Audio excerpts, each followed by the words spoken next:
Muchas gracias, Guillermo. Queridos amigos, amigas, buenos días. Estoy muy contento de estar aquí.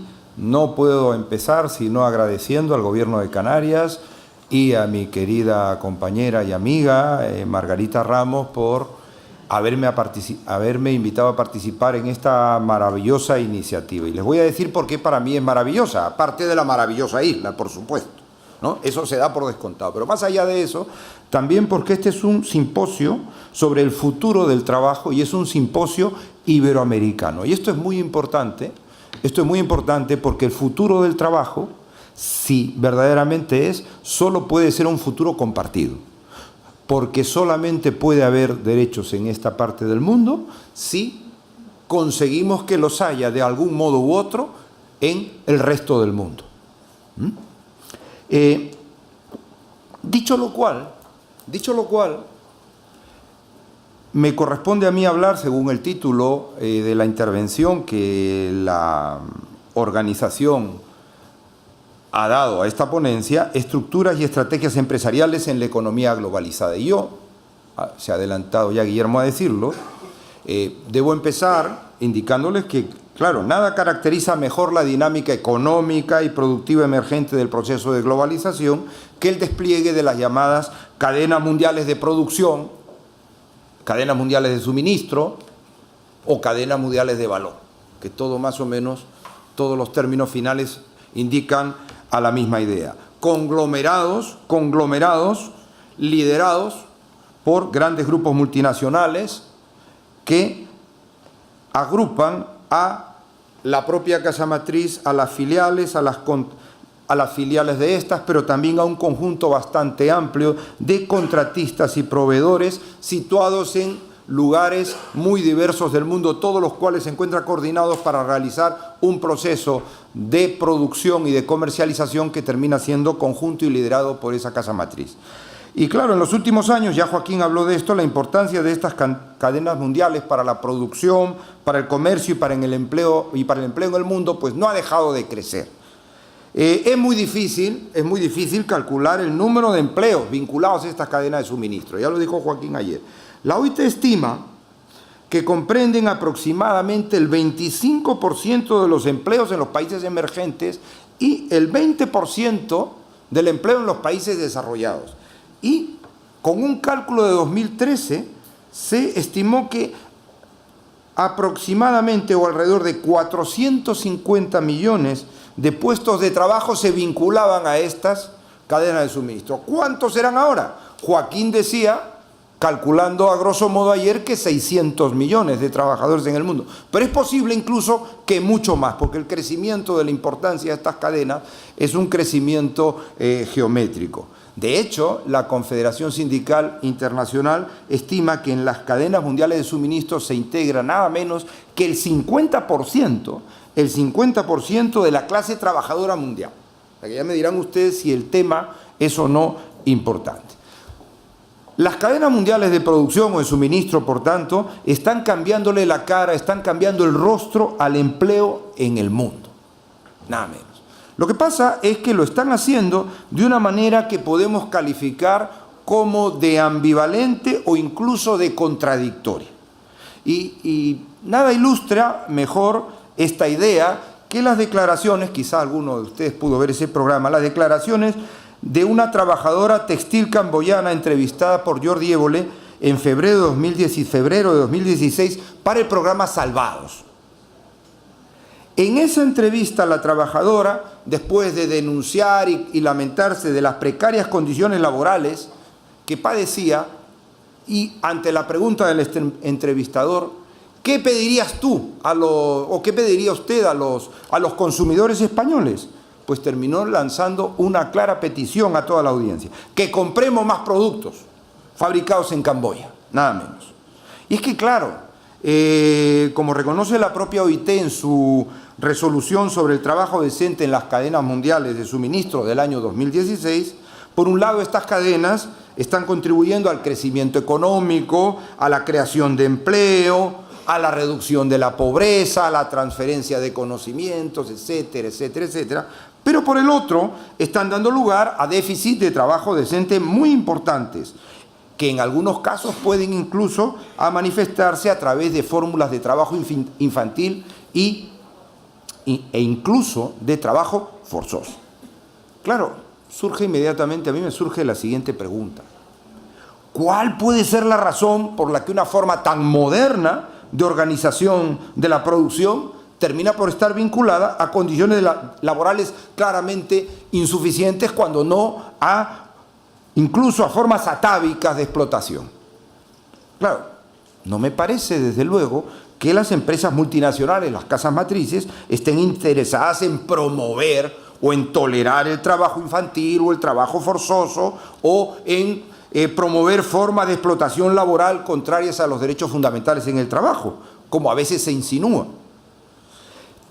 Entre otros motivos, porque el coste o el riesgo reputacional asociado a la detección de ese tipo de prácticas en sus cadenas de producción es sin duda muy superior a los beneficios que esas empresas obtendrían o pudieran o están obteniendo de aprovecharse de estas formas de trabajo.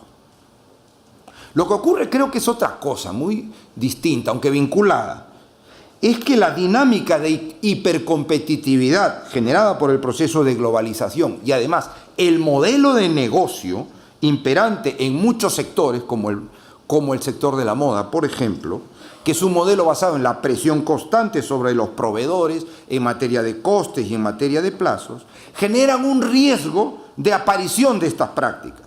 En algunos casos, directamente entre los contratistas de las propias empresas, como ocurrió en 2007 en el Perú con el famoso caso Topitop, que en su día pude estudiar hace unos años, aunque normalmente los proveedores nacionales de estas empresas situados en terceros países suelen ser empresas medianas o grandes que ofrecen a su personal pues unas condiciones laborales que, aunque comparadas con Europa nos pueden parecer pequeñas, suelen ser bastante superiores al promedio de sus países. Pero claro, la probabilidad aumenta, y aumenta exponencialmente conforme se va descendiendo en los siguientes eslabones de las cadenas de subcontratación que abastecen estas empresas, que pueden llegar en los eslabones finales incluso al trabajo a domicilio o incluso al empleo clandestino o irregular. En bastantes casos, por cierto, mediante prácticas no consentidas o incluso prácticas expresamente prohibidas a sus contratistas, incluso en términos contractuales firmados por ellos, por las empresas multinacionales. Aquí la cuestión, me parece que es evidente, es cómo hacer frente a este tipo de prácticas, ¿no? Y garantizar, por tanto, condiciones laborales justas, por más que han de ser también condiciones adaptadas a la realidad y a las posibilidades de cada país, y además hacer posible esta garantía en unos contextos de manifiesta inefectividad de los sistemas nacionales de exigencia de la legislación laboral y además de imposibilidad de aplicación directa de las normas internacionales del trabajo, que dependen, como todos sabemos, en última instancia del poder de los Estados. Y yo les voy a transmitir cuál es mi opinión. En mi opinión, la respuesta está nada menos que en el propio mecanismo que genera el riesgo. Es decir, en las propias cadenas mundiales de producción. Donde está el problema está la respuesta. ¿Por qué? Porque creo que de lo que se trata es de convertir esas cadenas mundiales de producción también en cadenas mundiales de control e incluso en cadenas mundiales de mejora de las condiciones laborales. O, por decirlo de otro modo, en cadenas de exportación de derechos y garantías, por utilizar una idea que elaborada por mi compañero el profesor David Lantaro. ¿Cómo hacerlo? Pues sirviéndose del poder que poseen las empresas multinacionales, las casas matrices, de dirigir a sus filiales o de imponer pautas de conducta a sus colaboradores comerciales y contratistas debido al control corporativo que ejercen sobre sus filiales o al control contractual que ejercen sobre sus proveedores. Es más, de hecho, así está ocurriendo ya en la práctica, dado el interés de la mayoría de empresas multinacionales de no verse envueltas en situaciones como las que les he descrito. De hecho, hoy no hay ninguna empresa multinacional que contrate a ciegas a un proveedor.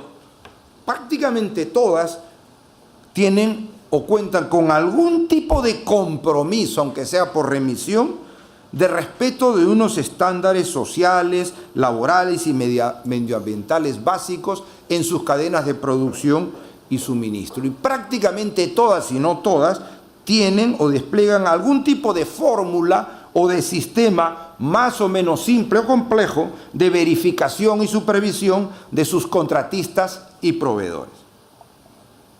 Claro, me dirán ustedes con toda razón, si esto es así, profesor Sanguinetti, ¿por qué se siguen produciendo entonces problemas y las condiciones laborales en las cadenas de suministro pues no mejoran necesariamente? Y miren, la respuesta para mí es doble. Bueno, en primer lugar, porque esta práctica que les he dicho no es una práctica normalizada y sujeta a estándares y garantías mínimos que resulten exigibles para las casas matrices de las empresas multinacionales, siendo además los sistemas de auditorías o control que suelen utilizarse sistemas bastante ineficaces cuando se trata de detectar incumplimientos que tienen que ver con las relaciones laborales, con lo que pasa todos los días en la fábrica, y menos todavía para penetrar en las relaciones de subcontratación, el trabajo a domicilio o el empleo clandestino. Nada de eso lo ven los inspectores que van de vez en cuando a auditar a las empresas. Por esto es que una mejora importante, una vía importante de mejora, pues está representada por la implicación pactada de los trabajadores, los que están todos los días en las empresas, en el control de del cumplimiento de esos compromisos a través de los sindicatos del país del contratista, mejor si coordinados por una organización sindical internacional que permita detectar, mediante ese contacto entre los trabajadores, el sindicato local, el sindicato internacional, lo que se oculta a los auditores.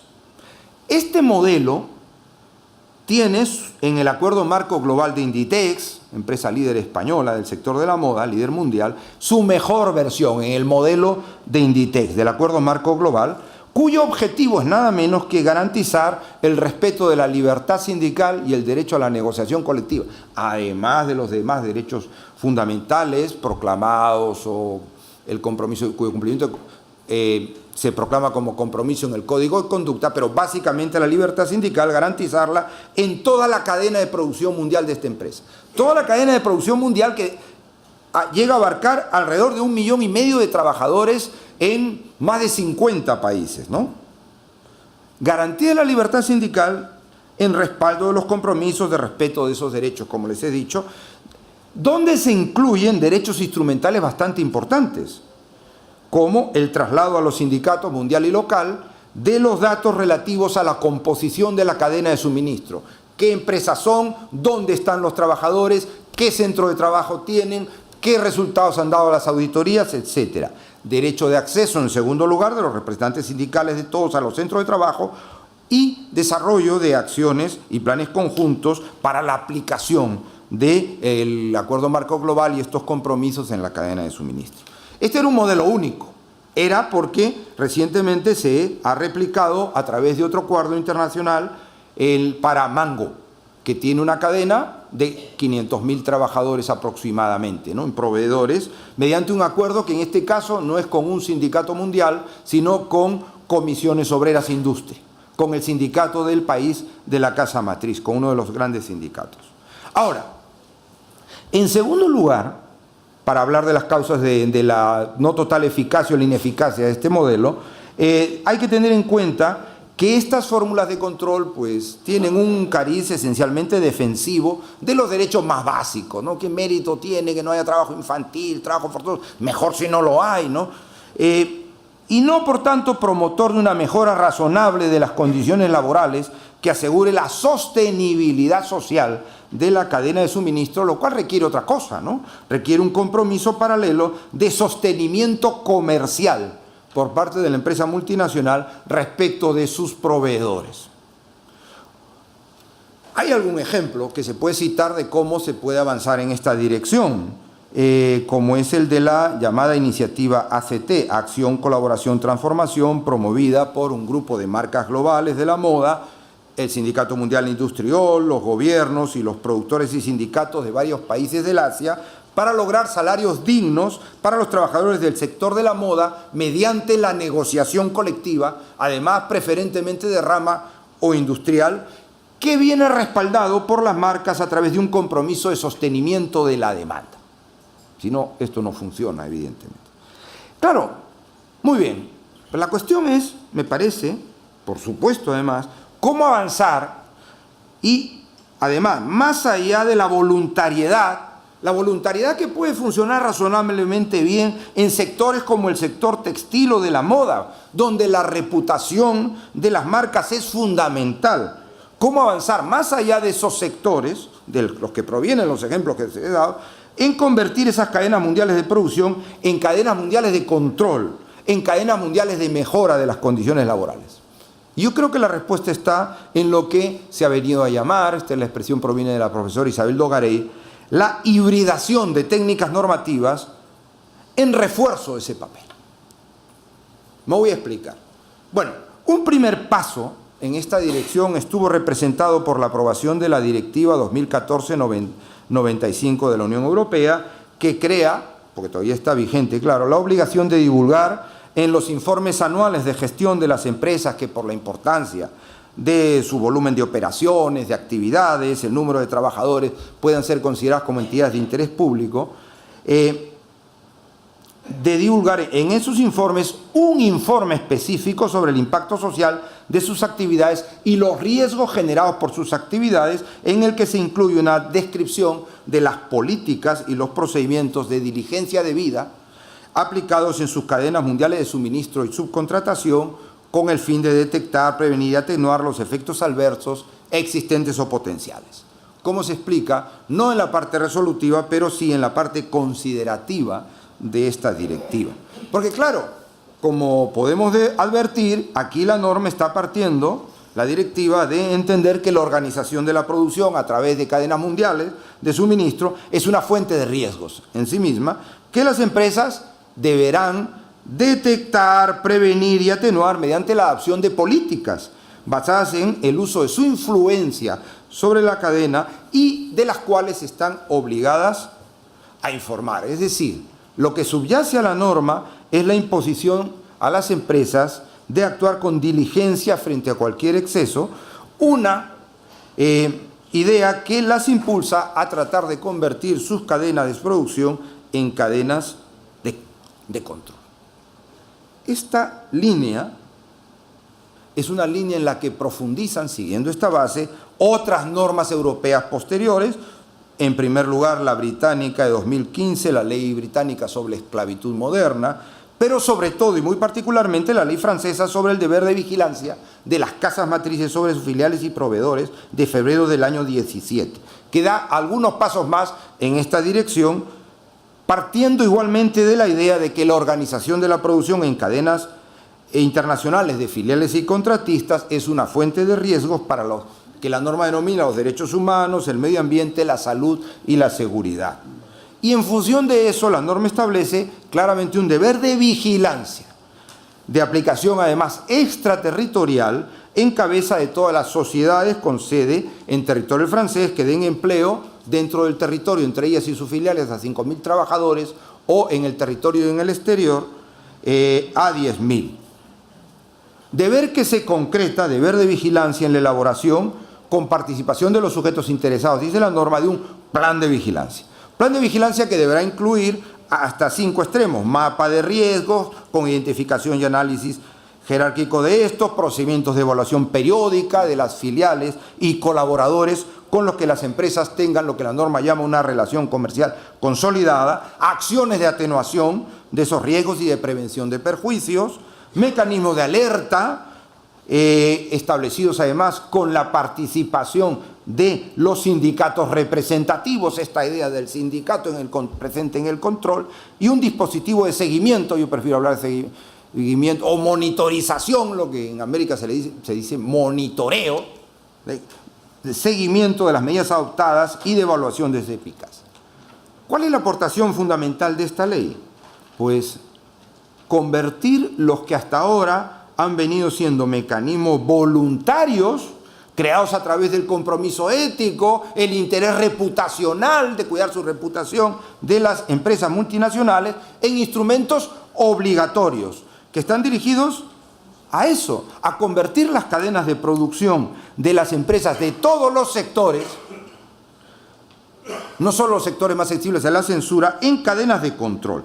De manera que las llamadas prácticas de responsabilidad social pasan a ser actuaciones obligatorias y además sujetas a un estándar mínimo. Y están respaldadas, y esto es muy importante, dentro de la ley por la creación de un singular supuesto de responsabilidad civil extracontractual en cabeza de las casas matrices, que ha sido llamado por la singularidad que tiene, de responsabilidad anticipación. ¿Qué es esto de la responsabilidad anticipación? Pues que la norma indica que el incumplimiento de las obligaciones de control, vigilancia, etcétera, que les he indicado, obliga a las casas matrices a resarcir el daño que el respeto de las obligaciones que hemos indicado hubiera o habría permitido evitar. Y además, siendo esto una acción de responsabilidad que puede ser interpuesta no solo por los afectados, sino por cualquier persona con un interés legítimo. ¿Qué quiero decir con esto? Y para terminar, antes que el moderador me llame la atención. Pues que es posible enlazar, o es posible, por seguir citando a mi querida colega Isabel Dogaré, es posible hibridar, si no les parece hortera hablar de hibridar, a mí me gusta la idea, ¿no? Es posible enlazar o hibridar técnicas normativas diversas, normas internacionales, normas comunitarias, normas nacionales de los países sede de las multinacionales, acuerdos marco internacionales con organizaciones sindicales mundiales, decisiones fruto del poder unilateral de las empresas multinacionales, van 6 instrumentos, todo en pos de un mismo objetivo, donde los convenios internacionales de la OIT son el referente o objetivo a alcanzar, la directiva comunitaria y las leyes nacionales de los países de las casas matrices son las palancas para impulsar este respeto, el poder unilateral de las empresas multinacionales sobre sus filiales y contratistas es el instrumento para hacer efectivo ese respeto, y el acuerdo a la participación sindical es la herramienta para hacer posible el control efectivo. Claro, por supuesto que es posible dar más pasos. Por ejemplo, se está intentando promover un tratado internacional vinculante de Naciones Unidas que cree el deber de los estados sede, muy importante, la palanca, de vigilar las actividades de las empresas y de sus empresas en el extranjero e impulsarlas a adoptar medidas como las que he venido describiendo, porque finalmente el tratado lo que puede salir o lo que se está impulsando es eso. Todo lo cual, ahora sí termino. Todo lo cual es expresión de la moderna tendencia normativa a organizar las normas en forma de red, en vez de hacerlo de forma piramidal para dar lugar a resultados que contribuyan de forma real a la efectividad, poniendo así de manifiesto que lo importante en este ámbito no es tanto la coercitividad de cada instrumento normativo por separado, sino la efectividad que finalmente se puede conseguir, la efectividad del resultado que se puede conseguir a través de la combinación, la hibridación o el apoyo recíproco de técnicas normativas de fuente diversa. Y he terminado y no espero haberme pasado mucho del tiempo. Muchas gracias. ¿Sí?